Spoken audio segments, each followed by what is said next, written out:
존경하는 국왕님, 안드레아스 노를리엔 의장님, 총리님과 의원 여러분, 내외 기빈 여러분, 구모론, 노벨 평화상 수상자 알바 미르달 여사는 바로 이 자리에서 전 세계 군축을 위해 노력하겠다고 처음으로 선언했습니다.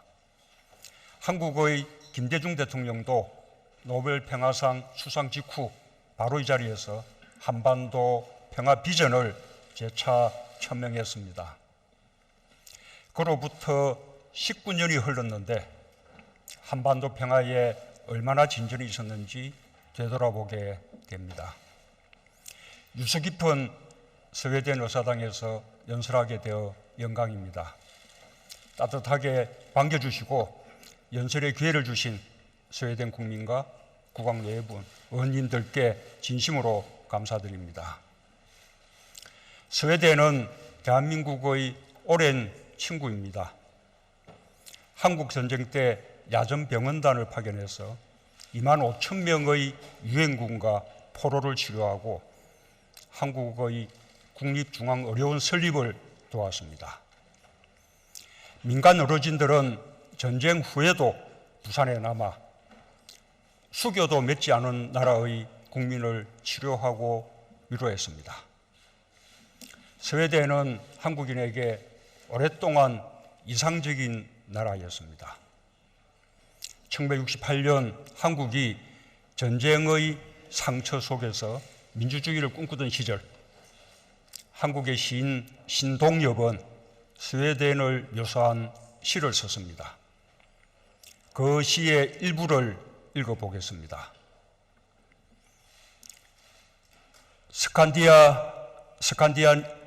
스칸디나비아라든가 뭐라고 하는 고장에서는 탄광 퇴근하는 광부들의 작업복 뒷주머니마다 옌 기름 묻은 책, 하이데거, 러셀, 해밍웨이, 장자. 휴가 여행을 떠나는 총리는 기차역 대합실 매표구 앞을 떼약볕 흡수며 줄지어 서 있을 때 그걸 본 역장은 기쁘게소라는 인사 한마디만을 남길 뿐 평화스러이 자기 사무실 문 열고 들어가더란다. 그 중립국에서는 대통령 이름은 잘 몰라도 새 이름, 꽃 이름, 지휘자 이름, 극작가 이름은 흔하더란다. 자기네 포도밭은 사람 상처내는 미사일 기지도 탱크 기지도 들어올 수 없는 나라. 황토빛 노을 물든 석양, 대통령이라고 하는 직함을 가진 신사가 자전거 꽁문 위에 막걸리 병을 싣고 30리 시골길 시인의 집을 놀러 가더란다. 한국인들은 이 시를 읽으며 수준 높은 민주주의와 평화, 복지를 상상했습니다.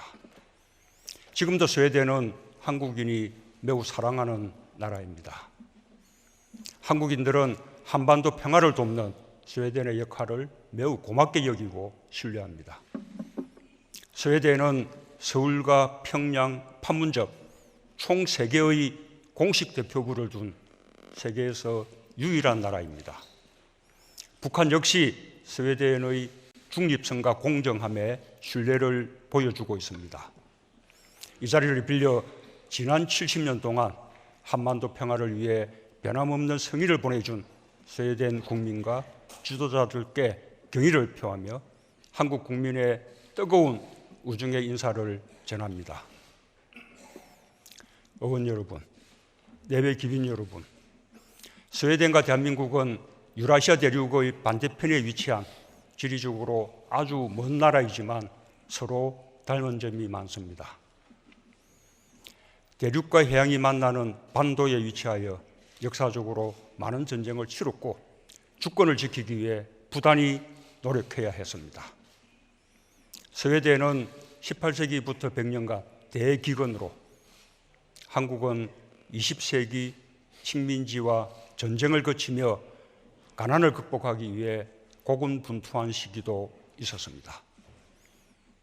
그러나 위대한 국민의 힘으로 어려움을 이겨냈다는 점이 특히 닮았습니다. 근면과 불굴의 의지를 가진 양국 국민은 제조업을 중심으로 가난한 나라를 잘 사는 나라로 일으켰습니다. 잘 교육받은 청년들은 혁신과 도전을 두려워하지 않았고 양국 정부는 이들이 마음껏 도전할 수 있도록 창업과 스타트업을 적극적으로 돕고 있습니다. 문화를 사랑하는 양국 국민이 이룬 예술적 성취 역시 놀랍습니다. 양국의 문화예술은 세계인의 사랑을 받고 있습니다. 세계인은 아바와 방탄소년단 BTS의 음악을 좋아하고 스웨덴 작가 린드그렌의 내 이름은 삐삐롱 스타킹과 스티그 라르손의 밀레니엄, 한국 작가 한강의 채식주의자를 읽습니다. 무엇보다 두 나라의 가장 큰 공통점은 평화에 대한 강한 의지입니다. 스웨덴 국민의 훌륭함은 단지 자국의 평화를 지키는 데 그치지 않고 다른 나라의 평화에도 관심을 가졌다는 점입니다. 스웨덴은 전쟁의 위협으로부터 인류 사회를 보호하는 국제사회의 평화 수호자가 되었습니다. 고통받는 인류를 향해 기꺼이 손을 내밀어 온 스웨덴의 역사는 한반도의 완전한 평화를 꿈꾸는 대한민국 국민에게 많은 영감을 주고 있습니다. 지난해 4월 스웨덴의 여름만큼 아름답고 화창한 봄날의 판문점을 세계인들이 주시했습니다. 북한의 김정은 위원장이 사상 최초로 군사 분계선을 넘어와 남북의 정상은 10년 만에 다시 얼굴을 마주했습니다. 다시는 전쟁으로 인한 불행을 겪지 않겠다는 국민들의 간절한 열망이 분단의 상징 판문점을 일순간에 평화의 산실로 되돌렸습니다. 어렵사리 만난 남과 북은 진심을 다해 대화했고 평화와 번영, 공존에 새로운 길을 열기로 약속했습니다. 남북 군사 합의서를 체결하여 적대행위 중지, 비행금지 구역 설정, DMZ의 감시 초소 철수와 공동유해 발굴 등에 합의했습니다. 그날의 만남으로 드디어 남북 사이에 오솔길이 열렸습니다. 정전협정 후 65년간 사람의 발길이 닿지 않던 비무장지대의 숲에 11개의 오솔길이 생겼습니다. 이제 곧 남북 국민들이 오가는 수많은 길이 생기게 될 것입니다. 올해는 DMZ 평화의 길이 열려 군인이 아니면 갈 수 없었던 비무장지대를 일반인들도 걸을 수 있게 되었습니다. 한국 국민들은 이런 변화가 평화를 바라는 세계인의 지지와 성원, 국제적 연대 덕분이었다는 것을 잘 알고 있습니다.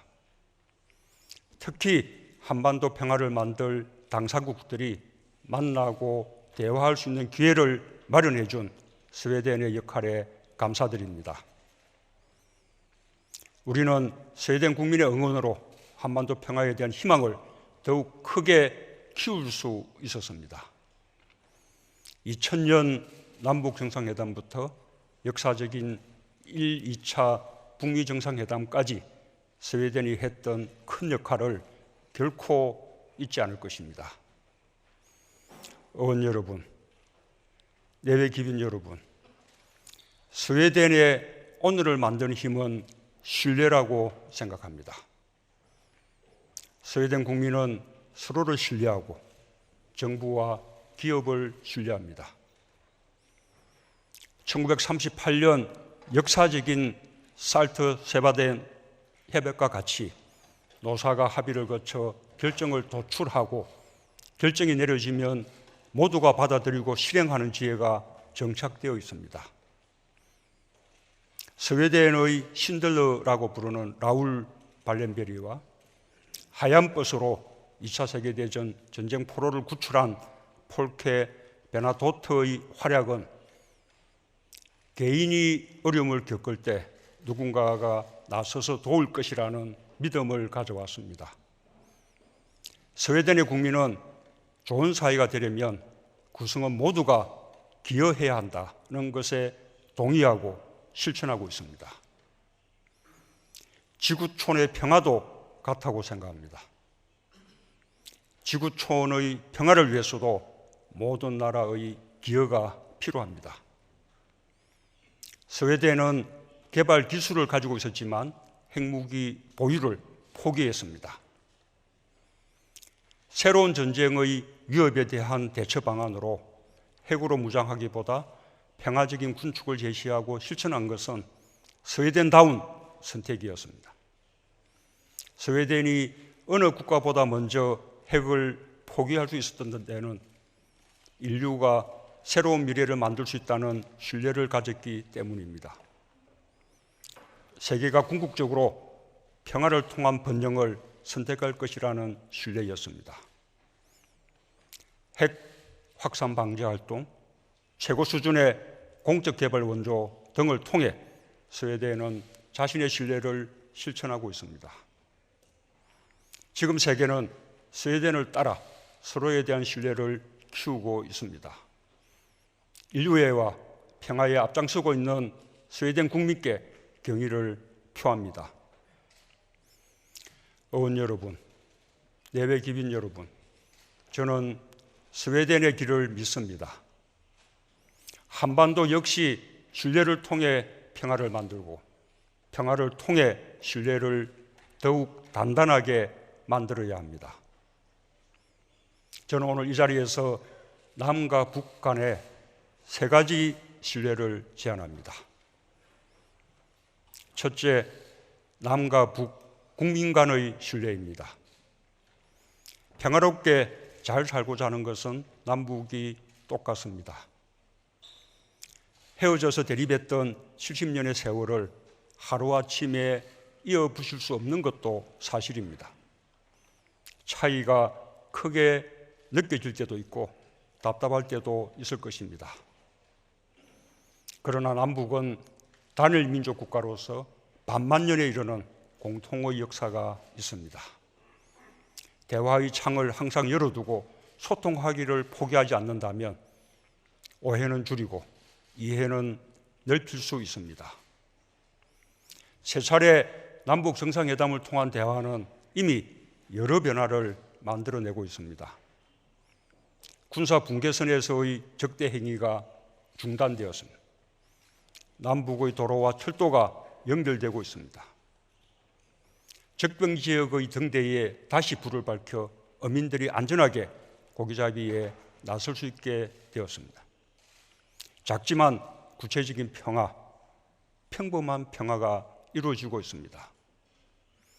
이런 평범한 평화가 지속적으로 쌓이면 적대는 사라지고 남과 북의 국민들 모두 평화를 지지하게 될 것입니다.